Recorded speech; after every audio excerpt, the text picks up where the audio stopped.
আসসালামু আলাইকুম। আজকে আপনাদেরকে পরিচয় করা দিচ্ছি এমন একজন মানুষকে যার কণ্ঠ আপনারা শুনছেন কিন্তু বাস্তবে আগে কখনোই দেখেন নাই।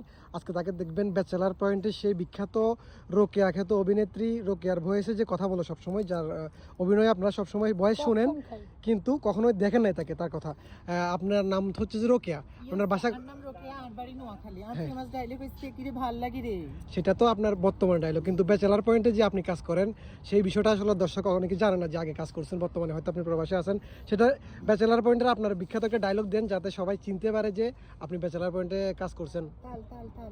আই কি কারোর লগে টাঙ্কি টুঙ্কি মারিনি, আই তো তোমার অপেক্ষায় বই রইছি। তুমি কবে নোয়াখালী আইবা, কবে আঙ্গ বিয়ে শাদী হইব? হ্যাঁ, আপনারা আশা করি বুঝতে পারছেন যে ব্যাচেলার পয়েন্টের রোকেয়ার ক্যারেক্টারে উনি অভিনয় করছে বিগত দিনগুলোতে। এখন অবশ্য উনি ব্যস্ত থাকার কারণে বাইরে চলে আসছে, এখন অভিনয় করা হয় না। তো তার সাথে আজকে দেখা হয়ে গেছে। নেক্সট দেশে গেলে উনি আবারও করবে, আপনাদের আবার দেখবেন, তাকে পর্দায় দেখবেন ইনশাল্লাহ। ভালো থাকবেন, সুস্থ থাকবেন, ওনাকে সাপোর্ট করবেন। আসসালামু আলাইকুম।